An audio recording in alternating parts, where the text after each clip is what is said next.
Ya, assalamualaikum warahmatullahi wabarakatuh. Kembali lagi bersama saya Kita di Ukama, pendamping sosial Kecamatan Aji Barang, Kabupaten Banyumas. Nah, sebelumnya apa kabar teman-teman semuanya, seluruh penikmat Ukama Official Channel tentu saja. Ya, kali ini saya hadir untuk memberikan informasi yang tentu saja informasi mingguan, yaitu tentang Q&A ya, question and answer, seperti itu ya. Question and answer ini yaitu pertanyaan-pertanyaan dari teman-teman. Dari pertanyaan-pertanyaan itu kita rangkum bersama-sama. Nah, mungkin kedepannya saya akan memberikan informasi di Instagram saya, dan teman-teman boleh tanya di Instagram saya apa saja pertanyaan itu, sehingga nanti bisa saya jawab, dan tentu saja saya akan bantu menjelaskannya ya, apabila saya tahu tentang informasi itu. Nah, kali ini kita langsung saja ke pertanyaan yang pertama ya. Sebelum kita mulai ya, jangan lupa like, comment, share, dan subscribe-nya agar channel Ukama Official ini terus memberikan yang bermanfaat untuk teman-teman semuanya ya. Yang pertama yaitu dari Mas Nur Hasan. Mas Nur Hasan ini langsung bertanya, PKH BRI kapan Pak? Nah, luar biasa ya, Mas Nur Hasan dan semua subscriber saya atau penonton saya di Ukama Official ini. Untuk pertanyaan ini sebenarnya pertanyaan yang sangat mudah sekali, tapi harus dipahami juga untuk semua warga penerima PKH, bahwasanya penerima PKH ini harus tahu alur bagaimana pencairan PKH ini ya. Nah, untuk bulan ini kan alurnya berubah lagi menjadi 3 bulan sekali, dan kalau menjadi peserta PKH biasanya paham ketika pendamping memberikan informasi cair di bulan A misalkan, lah biasanya nggak langsung di tanggal awal atau tanggal tengah-tengah atau tanggal apa ya, tapi biasanya di akhir bulan, kalau tidak di bulan berikutnya. Nah, informasinya adalah bahwasanya di bulan Oktober, November, Desember akan dicairkan di bulan Oktober. Nah, kita kan nggak tahu ini. Nah, mohon bersabar untuk pencairan PKH di triwulan ini, di bulan Oktober, November, dan Desember ya, untuk penyaluran PKH.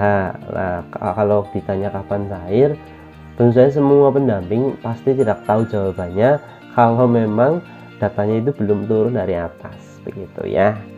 Bisa membantu ya teman-teman. Nah, itu yang pertama. Berikutnya yang kedua dari Mbak Lintang Kinanti. Nah, Mbak Lintang Kinanti ini bertanya, untuk bantuan tambahan PPNT apakah cuma 1 kali atau ada lagi bulan berikutnya? Nah, Mbak Lintang Kinanti, sudah saya jelaskan di channel saya ya, di postingan sebelum ini, bahwasanya bantuan tambahan itu untuk sementara hanya 1 kali, yaitu sebesar Rp500.000 tanpa ada potongan ya. Jangan sampai ada yang merasa dipotong dan sebagainya ya. Ya, jadi Rp500.000 itu untuk KPM PPNT, begitu ya lagi nanti dan semuanya. Jadi bantuan tambahan itu hanya 1 kali untuk KPM PPNT. Nah, oke, kita lanjut ya. Baik, lanjut pertanyaan dari Mas Teguh Setiadi. Assalamualaikum. Waalaikumsalam warahmatullahi wabarakatuh. Maaf sebelumnya, saya mau saran untuk para pelaksana atau yang bertugas menyalurkan semua jenis bantuan agar lebih bijak. Kalau bisa harus turun lapangan langsung ya. Nah, terus buat kasih warga ya. Lalu karena saya yakin tidak hanya di daerah saya yang terjadi ketidakadilan, tidak tepat sasaran, zaman sekarang ini yang sering mendapatkan terutama familinya terjadi pemerintahan. Buktinya di daerah saya begitu. Nah, terus yang kaya makin kaya, yang susah mungkin melarat. Nah, ini pernyataan dari Mas Teguh Setiadi ya. Jadi untuk perihal ini ya, mohon maaf, saya sendiri sebagai pendamping sosial pun nggak bisa memilih ibu saya, bapak saya, adik saya, atau nenek saya dan sebagainya untuk menerima bantuan PKH. Nah, karena data ini memang data dari pusat, walaupun nyuwun sewunya keadaan saya itu memprihatinkan juga kalau teman-teman tahu. Karena saya pun sebagai pendamping belum punya rumah ya, masih numpang lah. Tapi intinya itu kalau untuk PKH khususnya ya, untuk PKH itu tidak ada pilih memilih comot A, comot B, comot C, dan comot D dan sebagainya. Kalau di sini ada pertanyaan semua bantuan, kita pun nggak bisa mengawal semuanya ya. Terus belum tentu juga perangkat desa atau perangkat kecamatan dan sebagainya ini punya andil di sini, belum tentu juga seperti itu. Kita harus berpikir positif bahwasanya belum tentu juga saudara mereka menerima karena dia perangkat dan sebagainya, tidak. Nah, itu mungkin dari data-data yang ada yaitu jadi penerimanya itu. Nah, kalau mau ingin berubah datanya dan sebagainya, nah itu harus diawali para stakeholder yaitu RT, RW sampai desa. Ini harus benar-benar memusyawarahkan warga-warga yang layak untuk menerima bantuan begitu ya. Jadi mungkin nggak semua ya, saya kira nggak semua desa itu seperti itu, tapi yang namanya manusia kita kan tidak tahu ya. Nah, tapi kalau saya pribadi lebih ke arah, nah itu datanya dari pusat seperti itu begitu ya untuk Mas Teguh Setiadi. Semoga di wilayahnya Mas Teguh bisa benar-benar membantu orang-orang yang membutuhkan dan menerima bantuan tersebut. Lanjut ya. Oke, kita lanjut kepada Mas Yadi Farista. Nah, Mas Yadi Farista ini bertanya, Assalamualaikum warahmatullahi wabarakatuh. Waalaikumsalam Mas. Terima kasih atas informasinya Mas. Saya kan KPM PKH, terus saya dapat bantuan UMKM. Nah, sementara ini belum bisa dicairkan karena kata pendamping PKH di tempat saya bilang bahwa KPM PKH tidak boleh menerima UMKM. Kalaupun bisa menerima UMKM, akan tetapi saya di-off-kan dari KPM PKH. Nah, saya bingung Mas, kenapa bisa KPM PKH tidak boleh menerima bantuan UMKM ya. Baik, kalau untuk saya sendiri di daerah saya, nah, untuk KPM PKH yang mempunyai usaha dan ternyata menerima bantuan UMKM, saya bolehkan ya, karena itu untuk membantu usahanya. Kecuali KPM PKH yang tidak punya usaha kok menerima bantuan, nah ini kita harus tahu dulu sejarahnya bagaimana bisa pengajuannya lolos begitu ya. Nah, terus bantuan UMKM ini saya juga harus tahu penggunaannya untuk apa dan sebagainya. Untuk KPM PKH yang menerima UMKM tapi lewat kartu KKS PKH, lah ini tolong dihindari ya, jangan menggunakan KKS PKH untuk menerima bantuan UMKM tersebut ya. Ya, itu yang kita wanti-wanti di situ. Tapi kalau dari rekening yang lain boleh silakan.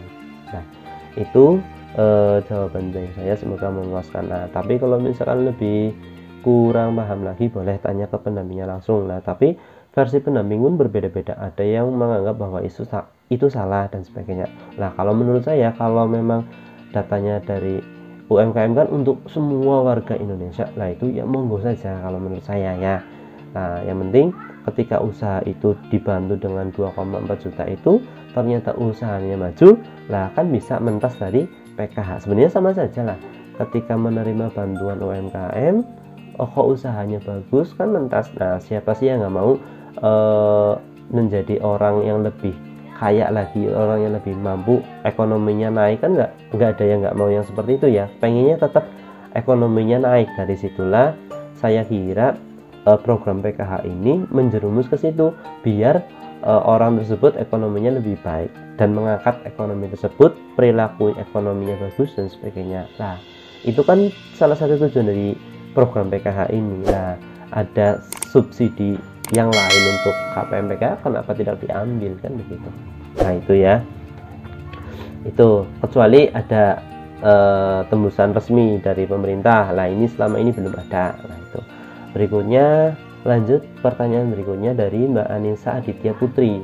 Nah, bertanya seperti ini, Kak, kalau kita sudah dapat undangan calon PKH, terus rapat dan tanda tangan, berkasnya sudah diambil, apakah sudah jadi anggota dan kapan kita bisa dikasih informasi? Oke, Mbak Anissa Aditya Putri, mungkin ini calon penerima PKH di bulan Juli kemarin, yang bahwasanya kemarin ramai ya penambahan calon penerima PKH.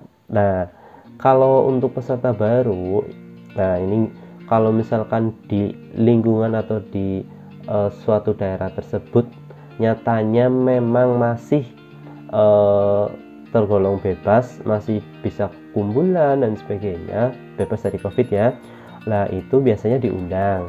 Tapi kalau selama ini saya, karena di lingkungan saya ternyata di desa dampingan saya ada yang terkena COVID, maka untuk sementara dilarang untuk kumpulan dan sebagainya. Nah, ketika ada KPM baru masuk, maka saya akan informasikan ke KPM tersebut untuk menemui saya dan saya informasikan infonya seperti ini begitu lah, bahwasanya mau apa tidak menjadi peserta PKH harus menaati aturan dan sebagainya dari program PKH tersebut. Nah, jika mau, nah langsung kita masuk menjadi peserta PKH. Nah, kalau dari pernyataannya Mbak Anissa ini harusnya sudah menjadi peserta PKH karena sudah ikut rapat, sudah mengumpulkan berkas ya. Itu begitu ya Mbak Anissa dan teman-teman yang merasa itu ada undangan seperti itu ya. Oke, berikutnya pertanyaan dari Mbak Ika Siregar ya. Mbak Ika Siregar ini bertanya seperti ini, Bang, kalau misalkan PIN kita kan terblokir karena salah PIN, terus kita ganti PIN baru ke bank. Nah, hari itu juga kartu BPN-nya sudah bisa dipergunakan. Nah, jawabannya bisa banget, bisa langsung digunakan, langsung digesek di agen warung ya untuk mencairkan PPNT-nya ya. Begitu teman-teman ya. Nah, langsung pertanyaan berikutnya dari Mbak Notilu. Nah, Mbak Notilu, Assalamualaikum Pak. Waalaikumsalam warahmatullahi wabarakatuh. Saya belum pernah dapat PPNT sampai sekarang. Wah, ini apakah menjadi peserta PKH bukan ya? Nah, begini, kalau untuk peserta PKH yang belum menerima PPNT itu boleh melaporkan ke pendamping sosial atau ke TKSK, Tenaga Kesejahteraan Sosial Kecamatan, dan dimana kalau KPM PKH otomatis nanti kita juga akan laporkan lewat dinas juga bahwasanya KPM ini belum menerima bantuan. Tapi selama ini kita laporkan ternyata memang belum ada progres yang bagus untuk secara umum ya, progres secara bagus di mana sampai sekarang masih belum pada cair bantuan PPNT-nya, yang selama ini belum cair sama sekali. Nah, itu indikasinya banyak banget ya. Satu ya, NIK ID PTT-nya double. Dua, mungkin suami atau istri punya kartu KKS, jadi akhirnya terkendala di situ, dan masih banyak yang lainnya itu ya Mbak Notilu ya. Jadi kalau peserta PKH lapor ke PPN kalau TKSK atau PKH. Kalau belum punya kartu sama sekali ya kita belum bisa untuk tindak lanjut seperti itu. Berikutnya untuk Mbak Fia Hasibuan. Nah, Mbak Fia Hasibuan ini bertanya, nah Mbak Fia ini kayak korkap kita di Kabupaten Banyumas. Nah, oke Mbak Fia, mohon maaf ya. Ini ada pertanyaan dari Mbak Fia. Pak, saya punya pinjaman di bank, katanya nggak bisa dapat UMKM. Ya, betul sekali. Jadi syarat untuk mendapatkan UMKM salah satunya tidak mempunyai utang di bank lah.